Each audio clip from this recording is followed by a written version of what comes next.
sebagai utusan, itu adalah perkataan Yesus, aku adalah utusan Tuhan, Bapa yang mengutus aku. Nah, saya sebagai seorang muslim mengimani itu. Dan kemudian dia katakan dia diutus oleh Tuhan yang ada di atas, yang ada di langit, yang ada di Uranium. Langit, bukan surga tapi ya di Uranium.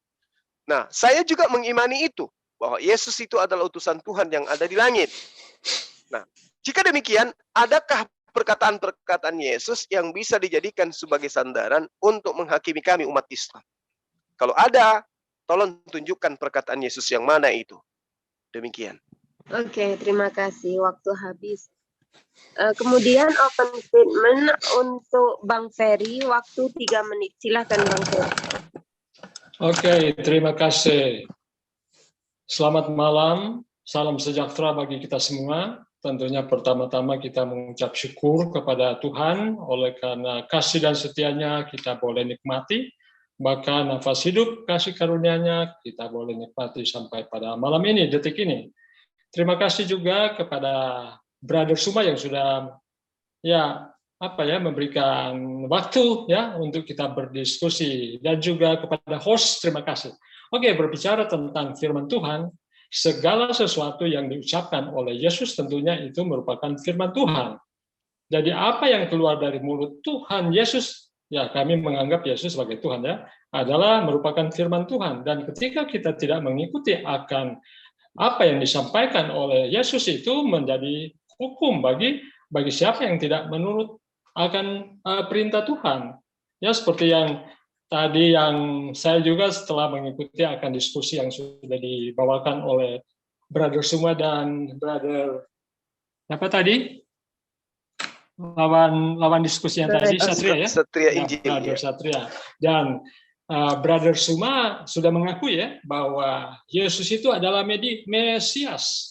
Ya, Yesus itu adalah Mesias. Saya bersyukur karena Brother Suma sudah mengakui bahwa Yesus itu adalah Mesias. Apa artinya Mesias? Mesias itu adalah penyelamat yang diurapi. Jadi dengan mengikuti apa yang disampaikan oleh Yesus, itu berarti Anda tidak lagi di bawah hukum. Berarti Anda mendapatkan apa? Pengharapan, janji keselamatan seperti yang sudah disampaikan oleh Brother tadi ya. Jadi kenapa apa yang disampaikan oleh Yesus itu adalah firman Tuhan? Karena itu yang dia katakan itu memang benar-benar adalah firman Tuhan, karena itu sudah terbukti ya apa yang dia katakan. Langit ini akan runtuh, tapi ucapannya itu tidak pernah akan runtuh. Ya, jadi itu berarti apa? Kekal. Jadi hanya firman Tuhan yang kekal. Jadi apa yang Yesus sudah katakan itu adalah benar-benar firman Tuhan. Oke, saya kira sampai di situ dulu. Waktu masih 40 detik, silakan dihabiskan ya, waktu. Cukup. Saya kira cukup saja. Oke. Berarti langsung ke dua ini ya, masing-masing narasumber akan catur. Selama masing-masing narasumber memiliki waktu 20 menit, apabila Anda selesai dalam bernarasi ataupun menjawab pertanyaan dari satu sama lain, harus berkata silahkan baru akan bisa menjawab pertanyaan. Oke, silahkan. Waktu 20 menit. Tunggu timer dulu bentar ya.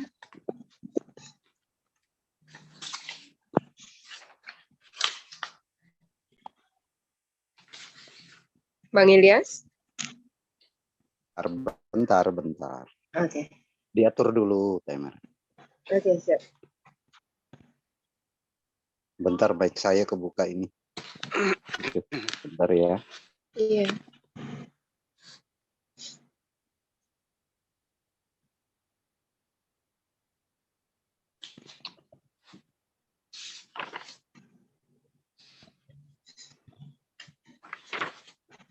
Oke, silahkan dimulai untuk narasumber. Silahkan. Ya, baik. Jadi, kalau tema kita adalah Yohanes 12:48, ya. Jadi harus teman kita Kristen ini menunjukkan data bahwa Islam itu salah jalan dengan tidak melakukan apa yang dilakukan oleh Kristen. Nah, kita butuh data itu supaya benarkah kemudian bahwa apa yang dilakoni umat Islam selama ini berdasarkan dengan kitab suci Al-Quranul Karim, itu keliru berdasarkan dengan pernyataan-pernyataan Yesus yang masih ada di dalam Bible. Jadi kita ingin menguji kekuatan Bible kemudian untuk mempersalahkan umat Islam yang tidak menjadi Kristen. Karena kami memahami di dalam Al-Quran, bagaimana kemudian Al-Quran surah Al-Baqarah menerangkan tentang Nabi Isa atau sosok yang datang kepada Bani Israel. Dikatakan kami berikan bukti-bukti kebenaran mukjizat kepada Nabi Isa putra Maryam, anak laki-lakinya Maryam, dan kami memperkuatnya dengan Roh Kudus. Ini juga diterangkan di dalam Kisah Para Rasul 2 nomor 22. Ending yang tertinggi kemudian yang diberikan Tuhan kepada Yesus di dalam Al-Quranul Karim, itu dia diberikan mukjizat, dia diberikan kekuatan, dan dia dibimbing oleh Roh Kudus. Ini kami imani, ini kami aminkan. Nah, sekarang merujuk kepada Yohanes 12:48, mana perkataan Yesus yang kemudian tidak diakukan oleh umat Islam sehingga menyebabkan itu umat Islam itu akan masuk ke dalam golongan orang-orang yang tidak akan masuk ke dalam surga. Silakan. Baik. Jelas dalam Markus 16 ayat 16, siapa yang percaya dan dibaptis akan diselamatkan, tetapi siapa yang tidak percaya akan dihukum. Jadi siapa yang percaya dan dibaptis dia akan selamat, tetapi siapa yang tidak percaya akan dihukum. Jadi itu saja sudah apa? Sudah jelas tanpa penafsiran, sudah jelas. Silakan. Ya. Percaya kepada Yesus sebagai dasar pijakan untuk kemudian menghukum. Nah, sekarang Yesus sendiri mengatakan di dalam Yohanes 14 nomor 12, jika kau percaya kepadaku, engkau akan melakukan pekerjaan-pekerjaan yang aku lakukan. Nah, sekarang Yesus mengatakan, aku tidak berkata-kata dari diriku sendiri. Apa yang aku katakan adalah apa yang diperintahkan oleh Bapakku untuk aku katakan. Sementara Markus, dalam hal ini, Markus 16 nomor 16, itu bukan perkataan Yesus. Itu adalah perkataan penulis Markus yang mengatakan Yesus yang berkata, pergilah kepada seluruh dunia. Bahkan kemudian diterangkan oleh pakar Bible, Markus 16 ini hanya sampai kepada data nomor 8. Nomor selanjutnya 9 sampai nomor 20 itu adalah data-data sisipan kemudian. Tolong Anda jelaskan kepada saya, apakah yang dimaksud percaya di sini adalah mereka yang kemudian melakukan pekerjaan yang dilakukan oleh Yesus, ataukah percaya dalam arti kata menuhankan Yesus? Silakan. Oke. Melakukan kehendak Yesus, apa yang Yesus katakan? Jika kamu kasih akan aku, maka kamu akan menuruti segala hukum-hukumku. Apa hukum-hukum itu? Yaitu apa? Kasih kepada Allah dan kasih kepada sesama manusia. Apalagi yang perintah Yesus yang Yesus mau untuk umat-umat Kristen lakukan. Pergilah kamu ke seluruh dunia, jadikanlah semua bangsa muridku dan baptislah mereka dalam nama Bapa, Anak dan Roh Kudus. Nah, itulah perintah Yesus yang harus dilakukan. Jadi saya kira itulah perintah-perintah Yesus. Pertama ya, tadi jika kamu kasih akan aku, kami akan menuruti segala perintah-perintahku. Apa itu perintah Yesus? Yaitu pertama, kasih kepada Allah dan kasih kepada sesama manusia. Silakan. Ya, kalau kasih kepada Allah menurut perjanjian lama, mentaati perintah-perintah Allah. Hidup di dalam ketetapannya. Ketetapan yang dimaksud di sini adalah hukum Taurat. Nah, kalau yang Anda maksud kasih kepada Allah adalah justru menyembah kepada manusia bernama Yesus, itu bukan kasih kepada Allah. Nah, kasih kepada manusia itu dijelaskan oleh Yesus di dalam Matius 5 nomor 19. Kalau kasih kepada manusia, maka tentu akan mengajarkan kepada manusia untuk tidak menghilangkan setitik pun dari hukum Taurat. Itu ajaran Yesus yang ada di dalam kitab Anda. Bahwa barang siapa yang menghilangkan hukum Taurat, atau barang siapa yang menjaga hukum Taurat, tidak menghilangkan meski setitik pun, dan kemudian mengajarkan kepada orang lain, maka dia akan menempati tempat yang tertinggi. Jadi kalau kasih kepada orang lain, tidak mungkin kemudian menjadi orang Kristen. Kenapa? Karena Kristen itu mengajarkan manusia untuk meninggalkan semua hukum-hukum Tuhan. Karena hukum Tuhan di dalam pengajaran Kristen itu adalah sebuah kutukan. Boleh kita lihat di dalam Roma 7 nomor 6. Yesus mati di atas tiang salib untuk kemudian menghapuskan hukum Taurat dan semua ketentuan di dalamnya. Sementara Tuhan di dalam hukum Taurat mengatakan akan mendapatkan hidup orang-orang yang menjalankan Taurat. Yang mana yang benar? Tuhan yang ada di dalam perjanjian lama yang mengatakan hidup adalah mereka yang melakukan perintahku, yang melakukan ketetapanku, atau perjanjian baru yang mengajarkan bahwa Yesus mati di atas tiang salib untuk menghapuskan perintah-perintah Tuhan. Silakan. Saya kira pemahaman Anda itu keliru. Karena dalam Roma 3 ayat 31 dikatakan, jika demikian, adakah kami membatalkan hukum Taurat karena iman? Sama sekali tidak. Sebaliknya kami meneguhkannya. Jadi tidak ada ajaran Rasul Paulus meniadakan hukum Taurat, tidak ada itu. Karena kalau saja hukum Taurat itu sudah 10 hukum itu sudah ditiadakan, berarti orang Kristen sudah bisa membunuh, orang Kristen sudah bisa berzina, orang Kristen sudah bisa mengambil istri orang. Kan pada kenyataannya tidak. Tapi memang ada juga orang yang walaupun dia sudah tahu itu hukum masih berlaku, tapi apa? Mereka melanggar. Sama juga dengan di Islam kan, ada hukumnya tapi mereka juga tetap melanggar. Saya kira demikian. Oke, silakan. Begini Pak, Efesus 2 nomor 15. Sebab dengan matinya Yesus, ia telah membatalkan hukum Taurat dengan segala perintah dan ketentuan di dalamnya. Apakah Anda ingin membantah data ini? Jadi kalau sekarang Anda ingin membunuh, silakan.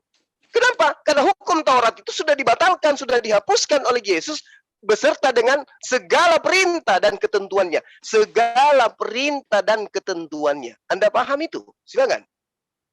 Dibatalkan oleh Yesus? Mana dalilnya dibatalkan oleh Efesus Yesus? 2 nomor 15. Tidak ada Yesus pernah membatalkan hukum Taurat. Oke, mari kita lihat di dalam Matius, ya. Efesus 2 nomor 15, Pak.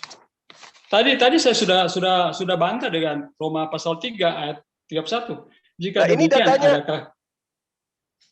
Jika demikian, saya baca dulu. Jika demikian, adakah kami membatalkan hukum Taurat karena iman? Sama sekali tidak. Sebaliknya kami meneguhkannya. Tapi Anda harus pahami bahwa berbicara tentang hukum, ya, hukum Taurat ada dibagi dengan hukum moral dan hukum upacara. Yang dibatalkan oleh Paulus yaitu hukum upacara. Itu sebabnya sampai saat ini orang Yahudi tidak lagi mengorbankan kambing, domba ataupun sapi. Karena itu sudah digenapi ketika apa? Yesus mati di kayu salib. Nah, itulah yang dimaksud dengan apa yang disampaikan oleh Rasul Paulus. Jadi bukan hukum moral. Berbicara tentang hukum moral itu adalah kekal. Sebagaimana Allah adalah kekal, demikian juga hukum-hukumnya adalah kekal. Allah itu tidak pernah berubah. Silakan. Pak, ini data, Pak. Matius 2 nomor 15, Pak. Dengan matinya Yesus, dia telah membatalkan hukum Taurat dengan segala perintah dan ketentuan di dalamnya. Coba Bapak baca deh, silakan. Oke, Matius berapa? Efesus 2 nomor 15. Matius berapa? Efesus. Oh, Efesus. Itu sudah dibantah, tadi saya sudah katakan. Jadi, apakah dengan iman kita membatalkan hukum Taurat? Tidak. Malah apa? Justru kami apa?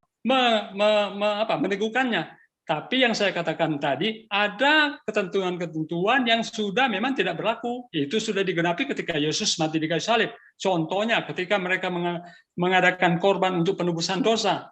Ya, ketika mereka berdosa di zaman orang Israel, mereka harus mengorbankan kambing, domba, dan sebagainya. Tetapi dengan matinya Yesus Kristus, maka itu tidak lagi dilakukan. Tetapi kalau hukum moral itu tetap kekal. Itu sebabnya saya katakan tidak ada orang Kristen langsung mengambil istri orang, membunuh, mencuri. Kalau saja itu sudah ditiadakan, pastilah semua orang Kristen ini menjadi pembunuh. Pastilah semua orang Kristen, pendeta itu menjadi pencuri. Tetapi sekalipun demikian, tapi masih ada juga yang melanggar. Oke, silakan. Jadi gini, Pak, orang ateis yang tidak punya kitab suci pun tidak melakukan pembunuhan. Bedanya dengan Anda, kitab Anda memberikan legalitas supaya Anda melakukan hal itu semua. Tapi Anda tidak lakukan. Kenapa? Karena Anda manusia yang punya budi sebagai manusia. Tapi kitab Anda ini loh, Pak. Efesus 2 nomor 15. Tidak ada lagi, Pak. Semua perintah, semua ketentuan di dalamnya itu dibatalkan. Mau dia seremonial, mau dia moral, semua dibatalkan. Ini data, Pak. Efesus 2 nomor 15. Silakan Anda bantah data ini. Silakan. Ini saya sudah bantah. Roma 3 ayat 31. Jika demikian, adakah kami membatalkan hukum Taurat karena iman? Sama sekali tidak. Sebaliknya kami meneguhkannya. Silakan. Ya. Faktanya Bapak menyembah manusia bernama Yesus kan? Silakan. Kami menyembah Yesus sebagai Tuhan karena ada tertulis. Berarti sudah benar Efesus 2 nomor 15 ini. Anda telah membatalkan segala ketentuan yang ada di dalam hukum Taurat, termasuk hukum pertama, jangan ada sembahan lain di hadapanku. Benar Anda membentuk sembahan baru bernama manusia Yesus? Lukas 2 ayat 10-11, malaikat ya. Lalu kata malaikat itu kepada mereka, jangan takut sebab sesungguhnya aku memberitakan kepadamu kesukaan besar untuk seluruh bangsa. Hari ini telah lahir bagimu juru selamat, ya, yaitu Kristus Tuhan di kota Daud. Jadi kami menyembah Yesus sebagai Tuhan dan juru selamat. Dan ini dikonfirmasi oleh malaikat, bukan siapa. Anda percaya malaikat yang datang kepada Maria? Silakan. Berarti Anda lebih percaya roh yang datang kepada Maria atau datang kepada penulis kitab Anda daripada Tuhan yang mengatakan jangan ada ilah lain di hadapanku. Mana yang Anda percaya? Silakan. Yesus itu adalah Tuhan. Itu sebabnya kami percaya dia. Ya, Yesus itu adalah jelmaan. Jadi kami percaya dia sebagai Tuhan. Jadi Yohanes 1 ayat 1 sampai 3, Yohanes 1 ayat 14. Yesus pada mulanya adalah firman, firman itu bersama-sama dengan Allah dan firman itu adalah Allah. Dan Yohanes 1 ayat 14 ya dia telah menjelma menjadi manusia atau firman itu telah menjadi manusia. Jadi kami percaya Yesus sebagai Tuhan. Oleh karena ya firman Tuhan mengatakan. Oke, silakan.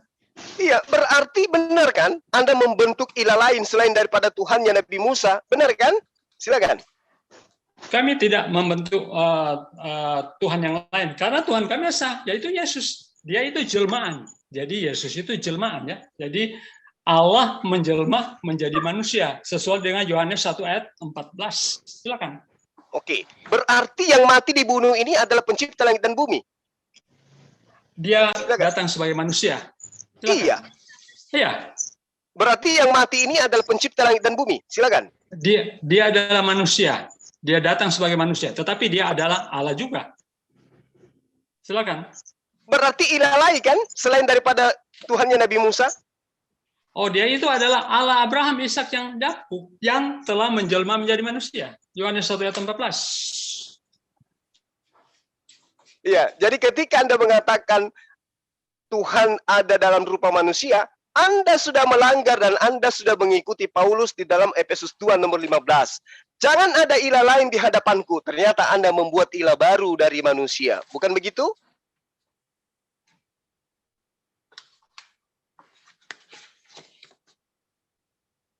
Oke, silakan Pak. Oke, jadi berbicara tentang Yesus, Yesus itu adalah Tuhan, dia adalah jelmaan. Jadi sebelum Abraham ada, dia sudah ada. Karena dia adalah, aku adalah Alfa dan Omega. Ya, Wahyu 22 ayat 13. Demikian juga itu dikonfirmasi dengan Quran 57 ayat 3. Dialah yang awal, dialah yang akhir. Jadi kami menjemah dialah yang awal, dialah yang akhir, dialah yang awal dan dialah yang akhir. Silakan. Dari mana Yesus tahu bahwa dia ada sebelum Abraham ada? Silakan. Karena dia firman Tuhan mengatakan. Dari mana dia tahu bahwa Yesus itu ada sebelum Abraham ada? Silakan. Dia yang mengatakannya sendiri. Dari mana dia tahu, Pak? Silakan. Dia tahu sendiri karena dia adalah Alfa dan Omega. Pastilah dia tahu. Nah, kalau begitu, kenapa dia tidak tahu hari kiamat? Oke, karena dia sebagai manusia, dia tidak tahu sebagai hari kiamat. Tetapi sebagai Allah pastilah dia tahu karena dia sendiri yang akan datang. Tak mungkinlah kalau saya mau ke Manado, saya mau ke Jakarta, saya sendiri yang mau ke Jakarta, kemudian saya tidak tahu kapan saya ke. Sedangkan saya sendiri yang mau pergi. Demikian juga Yesus. Yesus itu dialah yang akan datang. Masa kan dia tidak tahu? Sebagai manusia dia tidak tahu, tapi sebagai Allah pastilah dia tahu. Silakan. Dia mengatakan dirinya ada sebelum Abraham ada. Dari mana dia tahu? Dari dirinya sendiri kata Anda. Nah sekarang kenapa dia tidak tahu bahwa kapan hari kiamat? Apa alasan Anda? Kalau dia sebagai manusia pasti dia tidak tahu, tetapi sebagai Allah pastilah dia tahu. Silakan. Gimana ceritanya? Berarti Anda punya Tuhan itu memiliki kelemahan, betul? Setelah dia datang ke dunia ini, memang dia mempunyai sifat manusia, tetapi dia juga itu adalah Allah. Buktinya, ketika dia akan datang kembali, dia akan memberikan upah. Ketika dia akan datang kembali, dia akan memberikan kehidupan yang kekal. Jadi tidak ada nabi yang dapat memberikan kehidupan yang kekal selain Yesus. Silakan. Oke, jadi Tuhan Anda ini memiliki sisi keterbatasan gitu. Silakan. Tuhan sebagai manusia dia punya keterbatasan, tetapi sebagai Allah dia tidak punya keterbatasan, dia maha kuasa. Iya, berarti sebagai Allah dia punya sisi kemanusiaan yang terbatas. Silakan. Allah tidak punya sisi kemanusiaan. Jadi hanya manusia punya sisi kelemahan. Silakan. Nah, yang manusia ini milik Tuhan atau milik Yesus sendiri? Sifat manusia dimiliki oleh manusia, tapi kalau sifat keilahian tidak bisa dimiliki oleh manusia. Silakan. Oke, saya ulang pertanyaan saya, Pak. Apakah Tuhan yang Anda anggap Tuhan sebagai penguasa, sebagai yang maha kuasa ini memiliki sisi kemanusiaan atau tidak? Allah itu tidak punya sifat kemanusiaan. Silakan. Lah, kalau tidak memiliki sifat kemanusiaan, lalu Yesus ini siapa, Pak? Silakan. Oke, ketika dia datang ke dunia ini, dia sebagai manusia. Dia menjelma menjadi manusia. Jadi itulah sifat manusianya. Dan dia tidak punya sifat kalau Allah tidak punya sifat kemanusiaan. Tetapi kalau Allah tidak punya sifat kemanusiaan. Dan ketika dia datang ke dunia, dia itu bersifat manusia. Silakan. Berarti yang bersifat manusia ini adalah sisi lain daripada Tuhan Anda. Silakan. Manusia dagingnya. Sifat kemanusiaan dimiliki oleh. Oke, berarti Tuhan Anda memiliki sisi kedagingan. Silakan. Tuhan tidak memiliki sisi kedagingan karena dia maha kuasa, tetapi manusia inilah yang punya sifat kedagingan. Silakan. Yang manusia Yesus yang punya sifat kedagingan ini itu adalah sisi ketuhanan Tuhan Anda atau dia ini murni 100% manusia? Silakan. Ketika dia datang ke dunia ini, dia memang 100% manusia, tetapi dia juga punya sifat keilahian. Oke. Silakan. Oke, berarti Anda ini ngomong bolak-balik. Anda mengatakan Tuhan Anda tidak punya sisi kemanusiaan, tetapi Yesus adalah Tuhan Anda yang datang dalam rupa manusia. Yang mana yang benar, Pak? Jujur, silakan. Oke, tadi saya sudah katakan kan. Jadi ketika Yesus datang ke dunia ini, dia itu punya sifat apa? Kemanusiaan. Silakan. Oke, berarti Tuhan Anda punya sifat kemanusiaan. Kalau Tuhan itu tidak punya sifat kemanusiaan, jadi ketika dia datang ke dunia ini, dia punya sifat manusia, tapi kalau Tuhan tidak punya sifat kemanusiaan. Kalau Tuhan punya sifat kemanusiaan, itu lemah namanya. Silakan. Nah, Anda mengatakan Anda punya Tuhan bernama Yesus ini adalah Tuhan yang datang mengambil manusia, rupa manusia. Berarti Tuhan Anda punya sisi kemanusiaan, yaitu Yesus. Betul atau tidak? Silakan. Tadi saya sudah katakan ketika dia datang ke dunia ini kan dia punya sifat kemanusiaan. Jadi manusianya yang dia tampilkan. Tapi di lain pihak ya kita juga bisa melihat dia punya sifat apa? Keilahian. Tetapi sifat kemanusiaan itu memang tidak dimiliki oleh Allah. Silakan. Nah, ini Yesus yang manusia ini siapa, Pak? Bukankah dia adalah Tuhan Anda yang datang memiliki sisi kemanusiaan? Jawab. Dialah yang apa? Menjelma menjadi daging, manusia. Silakan. Yang menjelma menjadi manusia ini siapa? Tuhan atau hantu? Allah yang menjelma menjadi manusia. Silakan. Nah, berarti Allah punya jelmaan manusia, punya sisi kemanusiaan. Silakan. Ketika Allah menjelma menjadi manusia, bukan berarti Allah memiliki sifat kemanusiaan. Silakan. Bukan memiliki sifat kemanusiaan, tapi memang dia adalah manusia. Betul? Ketika dia menjelma menjadi manusia, ya menjadi manusia. Betul. Oke. Berarti benar. Silakan. Anda sudah menggantikan Tuhannya Musa menjadi manusia. Betul? Tuhan itu adalah Maha Kuasa. Tuhan bisa menjelma menjadi manusia, tetapi manusia tidak bisa menjelma menjadi Tuhan. Silakan. Oke, kalau Anda mengatakan kemahakuasaan Tuhan, dia bisa menjelma menjadi manusia, apakah kemahakuasaan Tuhan Anda bisa menjelma menjadi iblis? Silakan. Saya tidak bisa menjawab itu, karena Allah itu sumber kebenaran, sedangkan iblis sumber kejahatan. Silakan. Tadi Anda mengatakan manusia Tuhan Anda maha kuasa bisa menjelma menjadi manusia, padahal manusia kan ada yang jahat. Kenapa Anda tidak mengatakan, dengar dulu, kenapa Anda tidak mau mengakui bahwa Tuhan Anda bisa menjadi iblis, padahal kan Tuhan Anda segala-galanya bisa. Silakan. Oke. Karena Tuhan itu adalah sumber kebenaran, sedang iblis adalah sumber kebohongan. Silakan. Berarti Tuhan Anda punya keterbatasan dalam hal maha kuasa bisa menciptakan dirinya menjadi apapun. Tuhan saya itu maha kuasa, tetapi untuk kebaikan, bukan menjadi iblis. Silakan. Lalu siapa yang menjelma di dalam Matius 4 nomor 1? Yang membawa berupa roh, membawa Yesus ke padang gurun untuk dicobai oleh iblis. Itu siapa itu? Silakan. Yang membawa Yesus ke padang gurun. Oh, iblis. Berarti Matius 4 berarti Tuhan Anda adalah iblis. Silakan.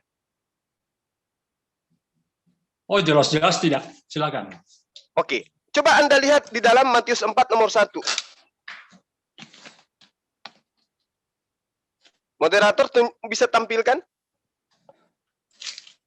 Timer disimpan, ditutup dulu. Oke, berapa Bang? Matius 4 nomor 1. Oke. Matius 4. Oke. Ditampilkan dek supaya dibaca. Oke.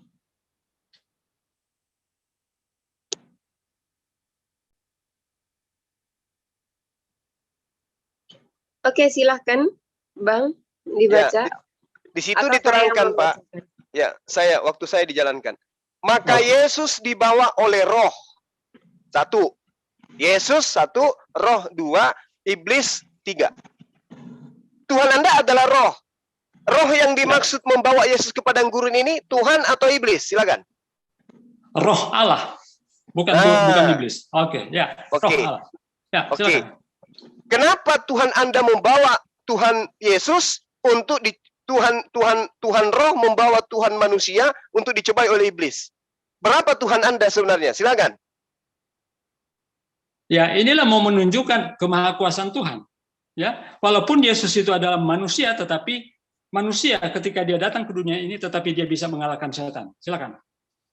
Enggak, di sini kan ada Tuhan Anda berupa roh, ada juga berupa manusia. Yang mana yang Tuhan Anda di sini? Silakan. Di sini dijelaskan kan manusia Yesus, kemudian roh Allah membawa dia. Silakan. Nah, itu berapa Tuhan yang ada di situ? Silakan. 1. Yesus bukan Tuhan. Ya, Yesus itu sebagai manusia di sini. Roh yang Tuhan. Ya, ini roh Allah. Ketika Anda diperhadapkan dengan kitab Keluaran, jangan ada sembahan lain. Apakah ini Anda ingin mengatakan bahwa Yesus dan roh itu adalah 2? Silakan. Allah itu adalah roh, ya, tetap 1. Ya, 1 dalam kesatuan. Ya, jadi tetap 1. Silakan. Tadi Anda katakan 2 di situ. Silakan. Yesus itu kan sini sebagai manusia, sedangkan itu roh Allah dari roh Allah itu, Roh Kudus, sama dengan Roh Kudus.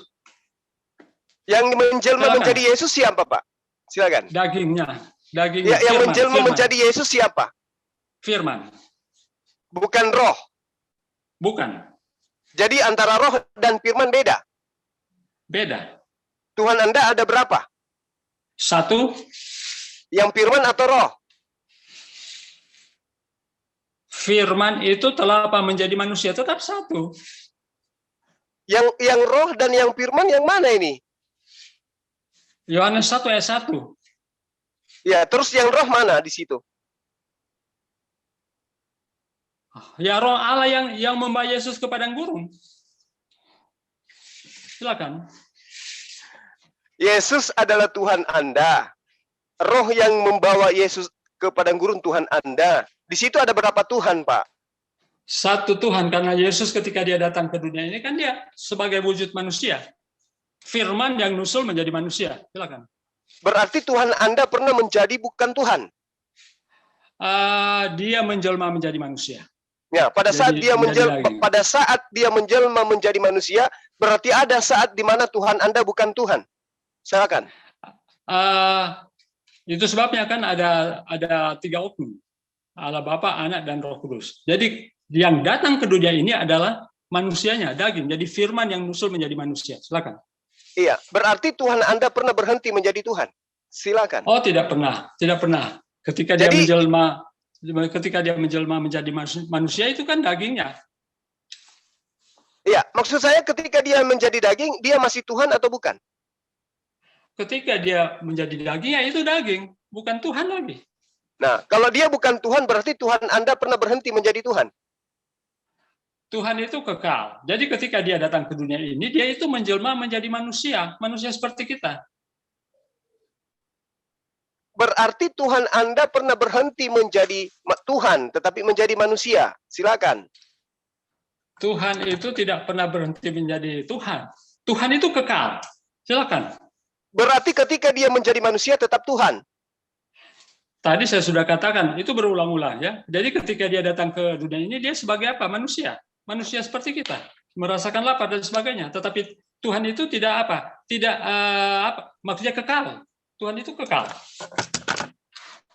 Silakan. Bagaimana Anda mengatakan kekal sementara dia pernah berhenti menjadi Tuhan? Silakan. Tadi saya sudah katakan ketika dia datang ke dunia itu menjelma menjadi manusia, itu manusia, tapi kekekalannya itu tetap ada. Allah itu kan kekal. Silakan. Bagaimana bisa Anda mengatakan dia kekal sementara dia pernah menjadi manusia, Pak? Silakan. Karena akulah Alfa dan Omega, yang awal dan yang akhir. Jadi itu saja patokannya, itu kekal. Jadi ya silakan. Kekal itu artinya kan silakan. Berarti Tuhan Anda pernah berhenti menjadi Tuhan, melainkan dia pada saat berhenti dia menjadi manusia. Betul?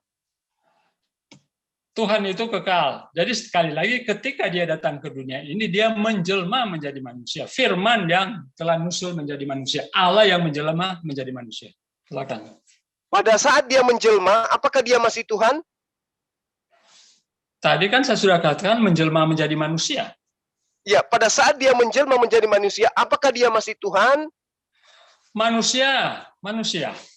Bukan Tuhan. Bukan Tuhan. Berarti pernah Tuhan Anda pada fase berhenti menjadi Tuhan. Betul? Dia adalah kekal. Tidak ada kata, dia adalah kekal, yang awal dan yang akhir.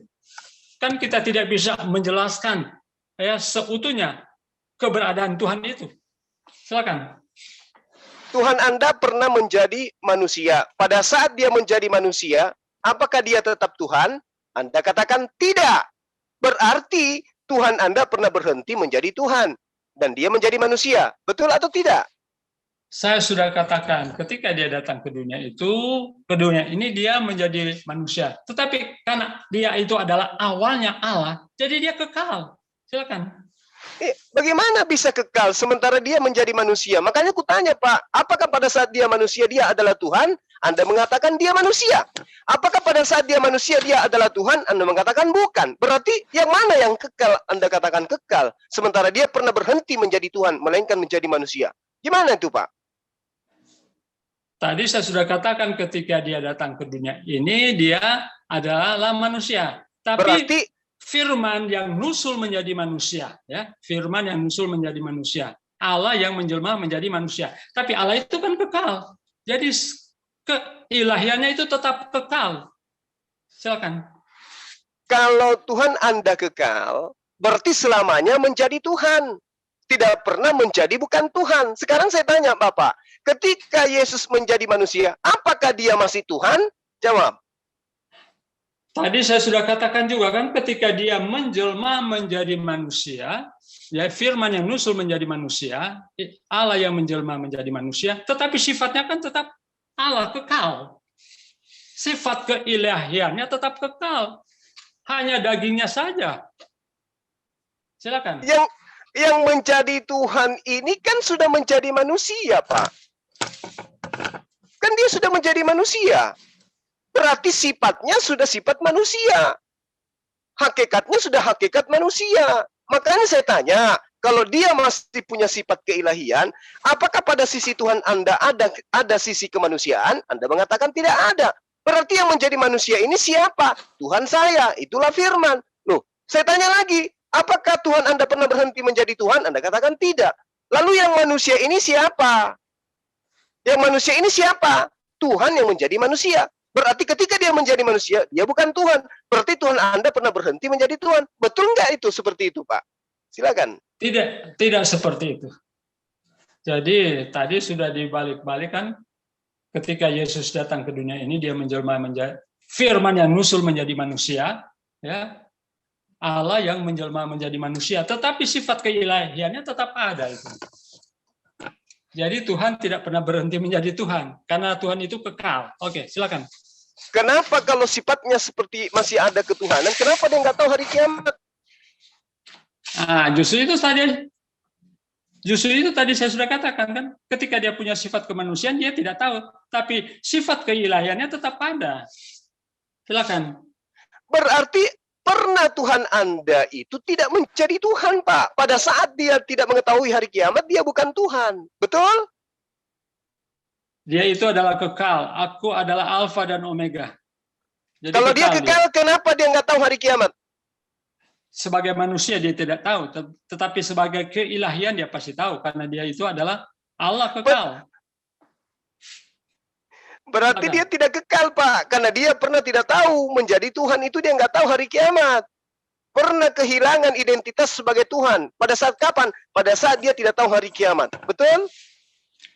Ketika dia jelma menjadi manusia, sebagai manusia dia tidak tahu. Itu sebabnya dia merasakan seperti apa yang manusia rasakan, namun dia tidak berdosa. Nah, sebagai Allah, karena dia kekal, pasti dia tahu.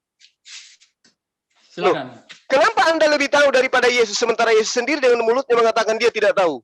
Kenapa, Pak? Kenapa Anda lebih tahu dari Yesus? Karena Yesus pernah mengatakan, akulah Alfa dan Omega. Dialah yang awal dan dia yang akhir. Kalau Alfa dan Omega itu adalah firman Tuhan yang dinyatakan Tuhan kepada dia untuk ia katakan, Pak. Wahyu 1 nomor 1, inilah firman Tuhan yang dikaruniakan Tuhan kepada Yesus. Berarti Yesus mengatakan, aku tidak berkata-kata dari diriku sendiri. Berarti yang dikatakan itu adalah firman Tuhan. Apa buktinya? Kalau dia adalah Alfa dan Omega, dia baru ada ketika Marianya ngeden. Nah, makanya pertanyaan saya, kalau Yesus itu adalah Tuhan, apakah Tuhan Anda itu pernah berhenti menjadi Tuhan dan menjadi manusia? Silakan. Sebelum Abraham saja ada, dia sudah ada. Itu kan buktinya dia punya keilahian. Dia adalah Allah. Nggak mungkin. Kan nggak mungkin. Siapa yang duluan kalau secara biologis? Ya, Abraham atau Yesus? Abraham kan, tetapi apa Yesus katakan? Sebelum Abraham ada, aku sudah ada. Nah, inilah yang menunjukkan sifat keilahian. Jadi Allah itu tidak pernah vakum karena dia kekal. Silakan. Oke, itu sifat keilahian menurut Anda. Lalu bagaimana dengan dia tidak tahu hari kiamat? Itu sifat apa? Sifat kemanusiaannya. Sebagai manusia pasti dia tidak tahu. Tapi makanya, kalau sebagai Allah pasti dia tahu. Makanya saya katakan kepada Anda bahwa Tuhan Anda pada dirinya ada sisi kemanusiaan. Betul? Allah itu tidak punya sisi kemanusiaan. Nah, yang tidak tahu hari kiamat itu siapa, Pak? Ketika dia datang menjadi manusia, itu kan manusia. Tapi berarti dia punya sisi kemanusiaan karena dia menjadi manusia. Allah tidak punya sifat kemanusiaan. Allah itu tidak punya sifat kemanusiaan. Silakan. Lah, yang tidak tahu hari kiamat ini siapa? Itu dia datang sebagai manusia. Manusia itu tidak bisa mengetahui, ya, seperti apa yang diketahui oleh Allah. Yang tidak tahu hari kiamat ini siapa, Pak? Tuhan Anda atau bukan? Manusianya. Manusianya siapa? Ya, Yesus. Manusianya Yesus. Manusianya Bapak. Manusianya Yesus. Ya, enggak, Yesus itu kan manusia. Nah, sebelum jadi Yesus dia siapa, Pak? Sebelum jadi Yesus, akulah Alfa dan Omega, yang awal dan yang akhir. Sebelum Abraham ada, saya sudah ada. Berarti sebelum ada Yesus, dia itu adalah Tuhan pencipta langit dan bumi tadinya, ya kan? Sebelum apa? Sebelum menjadi Yesus, tadinya dia adalah pencipta langit dan bumi, betul? Dialah yang awal dan yang akhir. Jadi sebelum dia menjelma menjadi manusia, ya dia adalah Allah. Ya, betul. Berarti Tuhan Anda pernah menjadi manusia. Dia itu menjelma menjadi manusia. Firman ya, firman yang nusul menjadi manusia, Allah yang menjelma menjadi manusia. Itulah aku bilang, Pak. Ketika Tuhan Anda menjelma, berarti dia berhenti menjadi Tuhan, kan? Tidak pernah Allah itu berhenti menjadi Tuhan. Itu saja. Loh, buktinya Silakan. pada saat dia menjadi manusia, dia Tuhan atau bukan? Manusianya ya, manusianya, sifat manusia, tetapi keilahiannya tetap ada. Karena keilahiannya itu kekal. Oke, silakan. Kalau keilahiannya kekal, Pak, kenapa dia tidak tahu hari kiamat? Itu sebabnya saya sudah katakan, sebagai manusia dia tidak tahu, tetapi sebagai Allah, ya dia pasti tahu. Allah Berarti- itu kan maha tahu. Oke, berarti Tuhan Anda punya sisi kemanusiaan, begitu kan? Tuhan itu tidak punya sisi kemanusiaan. Jadi ketika dia datang, dia punya sifat manusia, ya, tapi dia bukan punya sifat, bukan punya sisi kemanusiaan. Tuhan itu tidak punya sisi kemanusiaan. Lalu Yesus itu siapa? Tadi saya sudah katakan daging, ya, dia datang sebagai firman, nusul Nah, yang itu nusul menjadi firman. Anda mengatakan Allah yang menjelma menjadi manusia. Anda mengatakan Yesus itu adalah Tuhan Anda yang menjelma menjadi manusia. Yang menjelma menjadi manusia ini adalah Tuhan Anda. Ketika saya tanya, apakah Tuhan Anda punya sisi kemanusiaan, makanya dia bisa menjelma menjadi manusia, Anda mengatakan tidak. Loh, yang menjadi manusia ini siapa? Tuhan Anda. Betul kan? Tuhan Anda yang menjadi manusia ini? Betul. Nah, kenapa Anda kemudian menolak ketika saya katakan bahwa pada Tuhan Anda ada sisi di mana dia memiliki kodrat manusia? Kenapa Anda tidak mau akui itu, Pak? Karena saya ini Ya, silakan. tadi saya sudah katakan sejak tadi kan, ketika Yesus datang ke dunia ini, dia itu menjelma menjadi manusia, jadi firman yang nusul menjadi manusia, ya, Allah yang menjelma menjadi manusia. Dan manusia itu tidak punya sifat keilahian, ya. Tidak ada satu orang pun di dunia ini yang memiliki sifat apa? Sifat Allah memiliki sifat kemanusiaan, tidak ada. Karena Allah itu apa? Maha kuasa, kekal. Oke. Allah itu maha kuasa. Allah itu kekal. Itu betul. Sehingga kekekalan Allah tidak mungkin hilang. Keilahian Tuhan itu tidak mungkin hilang. Sementara yang disifati oleh Tuhan Anda, karena dia menjelma menjadi manusia, maka keilahiannya hilang. Berarti Tuhan Anda bukan Tuhan yang kekal. Karena yang tadinya Anda katakan kekal, ternyata dia bisa menjadi manusia, bahkan bisa mati. Nah, sementara Tuhan yang kekal itu tidak akan pernah mengalami kematian. Berarti Tuhan Anda itu punya sisi kelemahan. Kalau ada sembahan punya sisi kelemahan, itu bukan sembahan yang benar. Tapi tidak apa-apa bagi Anda. Kenapa? Karena memang di dalam Efesus 2 nomor 15, dengan matinya Yesus di tiang salib, maka orang Kristen dibebaskan dari melakukan hukum Taurat. Dengan matinya Yesus, dia telah membatalkan hukum Taurat, beserta segala hukum dan ketentuan yang ada di dalamnya. Jadi kalau Anda menuhankan sosok yang kemudian tadinya Anda katakan kekal, tapi berhenti kekekalannya karena dia menjelma menjadi manusia yang pernah mati, maka itu Anda tidak salah kalau mengikuti ajaran Paulus. Tapi kalau mengikuti ajaran Yesus, jelas Anda salah jalan, Pak. Makanya saya ngambil Matius 12 nomor 48 itu tadi. Nah, sekarang apakah Anda ingin mengakui bahwa Tuhan Anda memang pernah berhenti menjadi Tuhan yang kekal? Dia menjadi manusia yang mengalami kematian. Anda ingin akui? Oke, tadi saya sudah katakan ya, dalam Roma 3 ayat 31, jika demikian, adakah kami membatalkan hukum Taurat karena iman? Sama sekali tidak. Sebaliknya kami meneguhkannya. Jadi tidak ada orang Kristen yang apa? Membatalkan hukum Taurat ya, apalagi 10 perintah Allah, karena itu kekal. kasih kepada Allah dan kasih kepada sesama manusia. Dan saya sudah katakan bahwa Allah itu tidak punya sifat kemanusiaan, ya. Allah itu tidak punya sifat kemanusiaan karena Allah itu kekal. Allah itu kekal. Yesus datang ke dunia ini dia sebagai manusia, tapi kalau berbicara tentang Allah itu bisa saja apa? Dia menjelma apa saja kalau dia suka karena dia maha kuasa. Allah yang tidak maha kuasa itu yang tidak bisa apa? Yang tidak bisa menjelma. Itu berarti bukan maha kuasa. Jadi dengan Allah itu menjelma menjadi manusia, itulah dia menunjukkan apa? Kekuasaannya. Tetapi ketika ditanya, oh kenapa Yesus tidak tahu hari kiamat? Karena dia itu sebagai manusia. Sebagai manusia dia tidak tahu, tapi sifat keilahiannya pastilah dia tahu. Karena Allah itu adalah maha tahu, maha kuasa. Terima kasih. Silakan. Waktu masih 7 detik, 5 detik silakan digunakan, 4 detik silakan digunakan, Bang. Sudah, silakan. Itu saja. Oh, oke. Silakan Bang Zum. Iya. Jadi gini Pak, kalau Anda mengatakan Tuhan Anda itu kekal, Tuhan Anda itu maha kuasa bisa menjelma apa saja. Saya katakan tadi, apakah Tuhan Anda bisa menjelma menjadi iblis? Anda katakan tidak. Padahal di dalam Matius 4 nomor 1 jelas, kalau dia bukan iblis, ngapain dia cobai orang? Ngapain dia cobai Yesus? Kurang kerjaan enggak dia? Kerjasama pula tuh sama iblis untuk menjatuhkan Yesus. Nah, sekarang kalau Anda mengatakan bahwa Tuhan Anda itu kekal, faktanya Anda mengakui Yesus itu Tuhan Anda dan sebagai manusia. Tuh. Dan sebagai manusia, dia tidak mengetahui hari kiamat. Yang menjadi manusia ini kan Tuhan Anda, Pak. Berarti Tuhan Anda pernah kehilangan posisi sebagai Tuhan. Tetapi dia sebagai manusia. Pada saat Tuhan Anda menjelma menjadi manusia, pada saat itulah Tuhan Anda tidak tahu kapan hari kiamat. Tuhan Anda ada saatnya di mana dia berhenti menjadi Tuhan.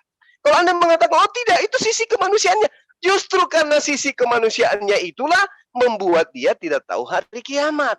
Yang menjadi manusia ini kan Tuhan Anda. Pada saat dia menjadi manusia, dia tidak tahu hari kiamat. Berarti ada masa di mana Tuhan Anda bukan Tuhan, tetapi manusia. Itu yang perlu Anda pahami dengan baik. Oh, ternyata Bang Suma itu betul. Ternyata saya ini Kristen pernah mendudukkan Tuhan saya menjadi bukan Tuhan. Pada saat apa itu? Pada saat dia menjelma menjadi manusia selama 33 tahun, ternyata Tuhan saya itu berhenti menjadi Tuhan. Apa buktinya berhenti menjadi Tuhan? Karena pada saat itu dia menjadi manusia. Tidak mungkin kemudian manusia ini adalah Tuhan. Tidak mungkin kemudian Tuhan menjelma menjadi menghilangkan identitasnya sebagai Tuhan. Sementara Anda mengatakan Tuhan itu maha kekal. Kalau dikatakan Tuhan itu kekal, berarti dia tidak pernah berhenti menjadi Tuhan.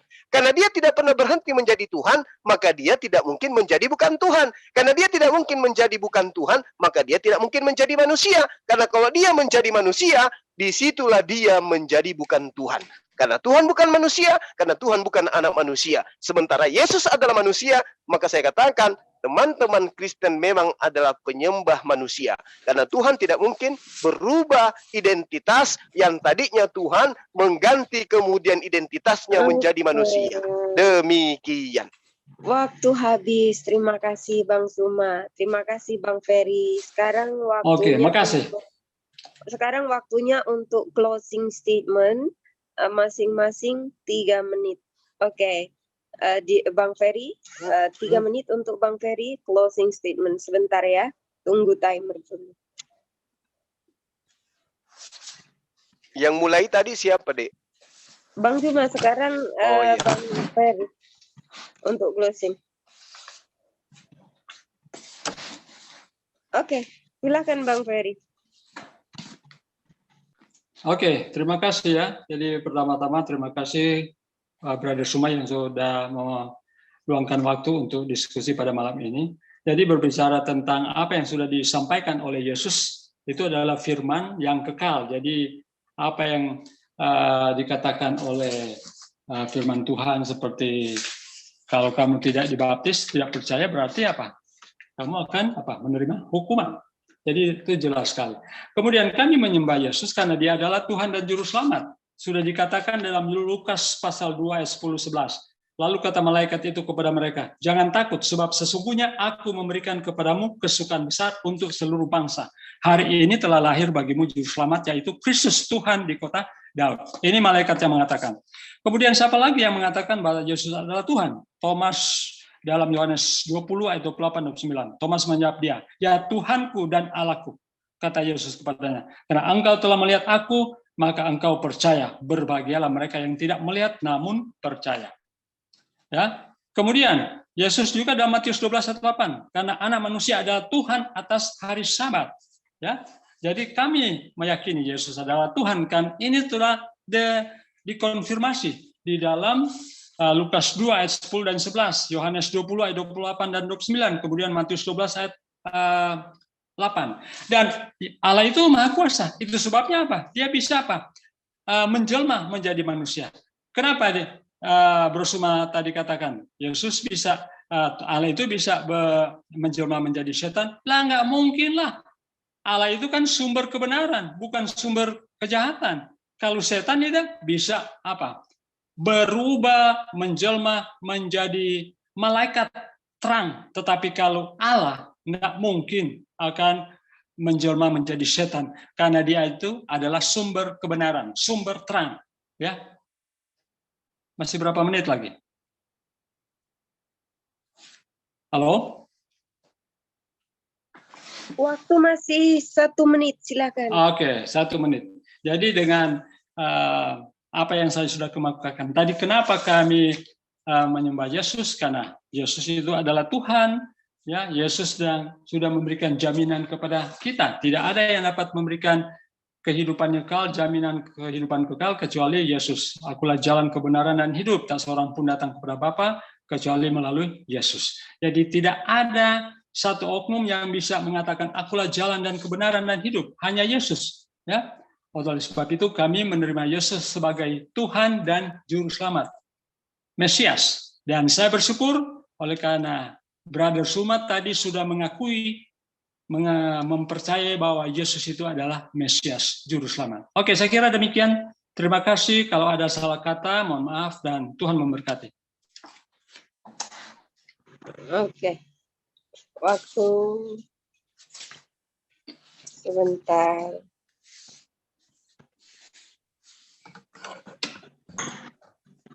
Oke, waktu 3 menit untuk Bang Suma closing statement, silakan. Iya, baik. Terima kasih. Jadi malam ini ya, ketika kita kemudian menguji keimanan kita sebagai seorang Muslim yang mendudukkan perkataan-perkataan Yesus itu sebagai hakim di akhir zaman kelak.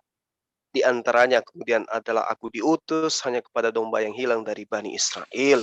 Sehingga itulah alasan kenapa kita tidak kemudian menerima sepenuhnya apa yang kemudian diajarkan oleh kitab teman-teman Kristen. Bahwa itu adalah firman yang berasal dari Yesus, sama seperti Markus 16 nomor 16 itu tadi. Oleh karena itulah kemudian ketika konsep yang dikatakan bahwa Kristen itu adalah ajaran yang mengajarkan kemudian keselamatan, ternyata poin-poinnya kemudian keselamatan yang dimaksud adalah ketika Tuhan itu datang menjadi bukan Tuhan, yaitu menjadi manusia. Nah, kalau dikatakan bahwa Yesus itu adalah Tuhan menurut malaikat, bahwa dia adalah Tuhan Juru Selamat di kota Daud, saya tidak percaya itu malaikatnya malaikat siapa. Karena Yesus sendiri mengatakan, ujilah setiap roh. Ya, karena roh itu banyak yang menjadi pengajar-pengajar palsu. Karena roh itu pun bisa menjelma menjadi malaikat gelap, menjadi iblis, menjadi setan ternyata. Itu menurut pernyataan Yesus. Nah, sementara di dalam kehidupan Yesus, di masa-masa gentingnya dia, dalam Matius 26, nomor 63, nomor 64, ketika dia dihakimi kemudian oleh imam besar pada masa itu, dia lagi di sidang. Apa yang dikatakan? Demi Tuhan yang hidup, katakan kepada kami, wahai Yesus, apakah engkau Mesias, anak Tuhan, atau tidak? Jawab Yesus, engkau telah mengatakannya, akan tetapi aku berkata kepadamu, mulai sekarang kamu akan melihat anak manusia. Siapa anak manusia yang dimaksud Yesus? Yang dimaksud Yesus anak manusia adalah dirinya. Berarti Yesus mengakui dirinya adalah anak manusia. Dan dia tidak pernah mengatakan bahwa dia adalah anak Tuhan. Dia mengatakan Yesus itu anak Tuhan, Pertama adalah orang yang datang dari Majus. Kemudian yang kedua, orang yang melihat mujizat Yesus. Yang ketiga adalah iblis, termasuk Simon. Terus penulis Bible, Yohanes Pembaptis. Tetapi Yesus tidak pernah mengatakan dirinya sebagai anak Tuhan itu sendiri. Dia malah menyebut dirinya sebagai anak manusia. Nah, kita umat Islam lebih percaya kepada perkataan Yesus. Ketika dia mengatakan dia adalah anak manusia, itulah dia. Dia adalah anak manusia. Di dalam kitabnya teman Kristen 30 kali dikatakan bahwa dia adalah anak manusia. Di Matius 14 kali, dalam Markus 23 kali, dalam Lukas 14 kali, dalam Yohanes. Jadi yang harus kita percayai adalah perkataan Yesus bahwa dia adalah anak manusia. Sebagai anak manusia, tidak mungkin dia adalah Tuhan. Untuk itulah kemudian umat Islam tidak boleh menyembah Yesus karena Yesus itu adalah anak manusia. Demikian. Terima kasih. Oke, terima kasih. Terima kasih untuk waktunya Bang Ferry dan juga Bang Suma. Sangat luar biasa diskusi malam ini. Meskipun kita semua ikut bingung, tapi nggak apa-apa lah, bingung berjamaah ya. Terima kasih. Terima kasih ya, terima kasih Bang. Brother Suma ya. Terima kasih Bang Ferry. kapan-kapan Thank lagi. you. Ya, Ya, siap. thank you juga Siap. untuk host ya dan Iya, saudara-saudara yang di room sama-sama. ini ya. Oke. Oke, terima kasih ya. Terima Apabila kasih. Bang Ferry next ingin berdiskusi, bisa meninggalkan nomor telepon supaya nanti dihubungi admin, ingin berdiskusi dengan siapa, jadi bisa dijadwalkan dengan waktu Iya. yang panjang. Nanti kapan-kapan kan biasa sudah tinggal saya mau masuk kan. Oke, Ya. nggak apa-apa. Udah pindah Denom, Pak Ferry? Oke. Masih di Advent? Halo, kenapa? Masih di Advent atau udah pindah Denom? Oh, tetap Advent. Oh, Oke. sip. Ini kita tutup dulu ya untuk Sorry. Oke, Tunggu Bang untuk Vivo dulu lah. diskusi. Nunggu lagi, Bang Vivo ini sudah lewat lagi. Oh iya, udah lewat waktunya. Nanti kita Tadi dia panggil bilang Bu Siti. jam 10. Ini sudah lewat 10 lewat 20 menit. 20, iya. Jadi Kayaknya ini dia lupa jalannya menuju ke sini. Kayaknya dia terlalu banyak pegang botol tadi. Betul. Oke, saudara-saudara, saya mau mohon pamit ya. Halo. Ya, makasih Terima Bang kasih atas Ferry, thank you waktunya. ya. Bang Pak Ferry. Ya, thank you ya, Selamat, brother, sehat sister selalu, Pak. ya. Ya, Oke, Oke, siap. God bless you ya. Salam Oke, sehat God bless ya. you. Oke, Pak thank you, Ferry, thank you. Pak Ferry, Halo. Pak Ferry, itu Halo. nomor saya di kontak itu, di chat itu. Oh ya. Ya, Oke, nanti terima itu. kasih. Oke. Ya, oke, Ya. thank you ya. Oke. Ya, ya. Oke, Shalom. welcome. Oke, sure. Oke. Terima kasih untuk semuanya. Kita tutup dulu untuk sesi ini dan terima kasih untuk kedua narasumber yang sangat luar biasa ya. Kita tutup dengan doa subhanakallahumma wa bihamdika asyhadu an la ilaha illa anta astaghfiruka wa atubu ilaik.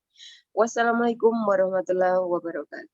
Waalaikumsalam warahmatullahi wabarakatuh. Jadi teman-teman, saya pamit ngumpet dulu karena saya yakin sekali Bang Pipo itu masuk kalau saya nggak ada.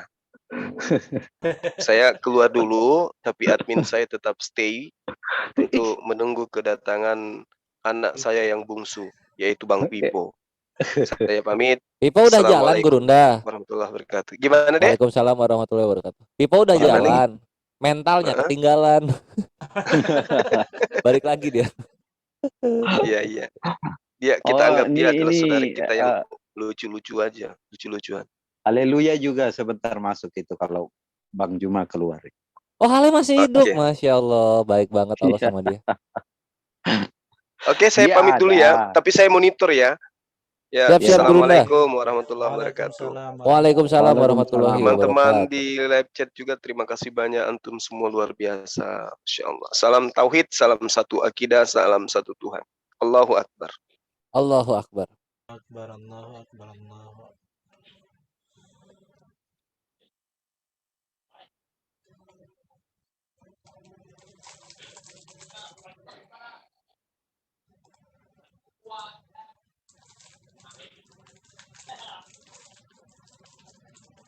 Loh, kok diam?